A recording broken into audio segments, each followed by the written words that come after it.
I am 90 years old, and when you live this long, you begin to understand that love, the kind that makes your heart race, the kind that makes you stay up talking until midnight, the kind that makes you promise forever, is beautiful, but it is not enough. I have loved deeply in my life. I have been loved in return. I have built a home with someone, raised children, shared decades beside the same man. And still, there are truths that only time has the courage to whisper. When I was young, I believed love could fix anything. If two people cared enough, everything else would work itself out. I believed that love would automatically create respect. That love would automatically protect my peace. That love would automatically keep me from feeling lonely. I was wrong, and I say that gently, because love is powerful. But love without alignment, love without boundaries, love without emotional safety, will slowly wear your spirit thin. If you are listening to me right now, especially if you are building a life with someone, let this old woman offer you 5 quiet truths I wish I had understood earlier. Do not confuse intensity with compatibility. Do not stay where your needs are repeatedly dismissed. Do not sacrifice your voice just to keep the peace. Do not believe love alone will repair what respect is missing. Do not wait decades hoping someone will become who they never showed you they were. I am not blaming anyone. I am sharing what life taught me. If you are on a good path, if you are choosing wisely, this conversation will only make you stronger. And if something inside you feels unsettled, stay with me. Because sometimes wisdom arrives not to break your heart, but to protect it. Let me tell you what I learned. When I was in my 20s, love felt like devotion. I believed that loving someone meant enduring. It meant staying. It meant forgiving quickly. It meant understanding even when I was not understood. That is what I saw growing up. Women did not leave easily. We adjusted. We softened ourselves. We adapted around sharp edges. And I was proud of that strength. But over time I realized something quiet and uncomfortable. I was measuring love by how much I could tolerate, how much I could overlook, how much I could absorb without complaint. I told myself that was maturity, but sometimes it was simply fear. Fear of conflict, fear of being alone, fear of being seen as difficult. Love, I thought, meant patience, and patience is beautiful, but patience without reciprocity becomes silent suffering. There were nights I lay beside my husband and felt emotionally miles away from him, not because he was cruel, not because he did not care, but because we never truly learned how to sit with each other's deeper truths. We loved each other, but we did not always understand each other, and love without understanding slowly creates distance. You can share a bed and still feel alone. That is a painful thing to admit, but it is. Silence is not always loud. Sometimes it arrives gently. It begins with small things you choose not to say. You tell yourself, it's not worth the argument. You tell yourself, he's tired. You tell yourself, this will pass. And maybe sometimes it does. But when silence becomes your primary language, something fragile begins to crack. There were moments I needed reassurance, moments I needed emotional closeness, moments I needed to feel seen beyond my role as wife and mother, and instead of asking clearly, I withdrew quietly. He did the same in his own ways. We assumed love would fill the gaps, but love cannot read unspoken thoughts. Love cannot respond to needs that are never expressed. And over years, those small silences became habits. Habits became patterns. Patterns became distance. We still cared for one another. We still showed up. But something tender had been left unattended. And unattended things do not stay whole. This is not a story of betrayal. It is a story of neglect. The quiet kind. The kind no one notices until decades have passed. There is a particular loneliness that exists inside long-term love. It is different from being single. It is heavier because you feel you should not feel lonely. You feel ungrateful for even thinking it. I remember sitting at our kitchen table after the children had grown and left.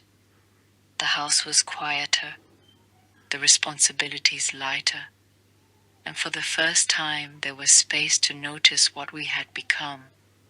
Two decent people, two responsible adults, two lives running parallel, but not always intertwined. We had survived so much together: financial stress, parenting challenges, health scares, and survival can bond people deeply, but survival does not automatically create intimacy. Love had carried us through hardship, but it had not always nourished our connection. And that is when I began to understand. Love is the foundation, but connection requires maintenance, attention, courage, honesty. Without those, even love begins to feel distant. I stayed through things because I believed leaving meant failure. I believed endurance proved devotion. And in many ways, endurance is noble. But I confused loyalty with silence. I confused loyalty with self-erasure. There were dreams I put aside, conversations I never initiated, needs I minimized.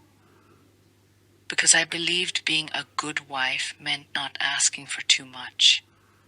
And he was not a bad man. He was human, as I was. But I never taught him how to fully see me, because I rarely showed him my full self. That is a hard truth to swallow at 90 years old. Sometimes the connection we wish we had requires the courage we were too afraid to practice. Love did not fail me. My fear did. My silence did. My unwillingness to risk discomfort did. And that realization is not bitter. It is clarifying. There was no dramatic moment, no betrayal, no explosive fight. Just a quiet afternoon. He was reading in his chair. I was looking out the window, and I realized that we had built a life together. But I was still longing to be deeply known. It is possible to be loved and still not feel fully understood. That is the difference I did not comprehend when I was young. Love is a feeling. Understanding is a practice. Respect is a behavior. Emotional safety is a choice. You cannot assume they will appear automatically. They must be built intentionally, over and over again. If I could sit with my younger self, I would tell her, ask for clarity early. Express your needs without apology. Choose someone who welcomes your depth. Do not shrink to maintain harmony. And remember that partnership requires participation from both hearts. Love alone is not enough, not because love is weak, but because relationships are complex. If you are in your 30s or 40s, if you are choosing someone right now, listen gently. Do not measure your relationship only by how much you feel.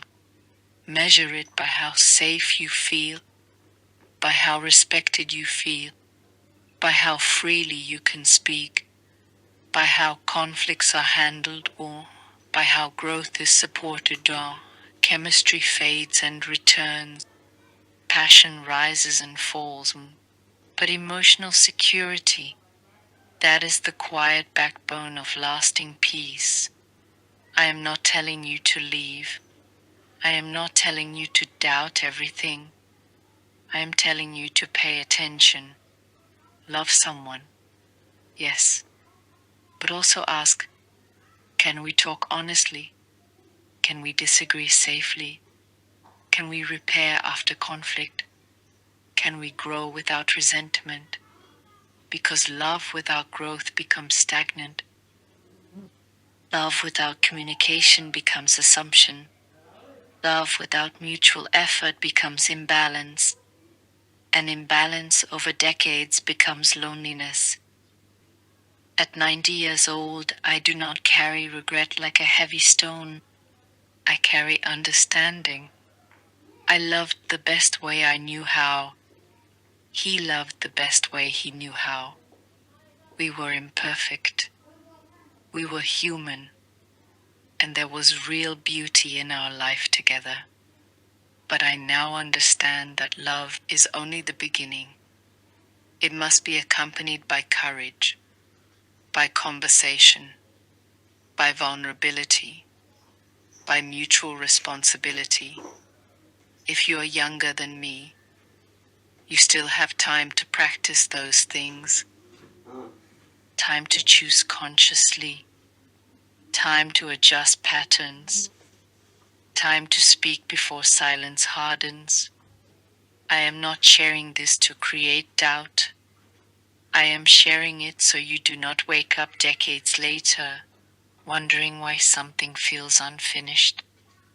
Love someone deeply, but do not stop there. Build with them. Speak with them. Grow with them. Protect your voice and protect your heart, because love is powerful. But love alone is not enough. And that is what 90 years of living has quietly taught me.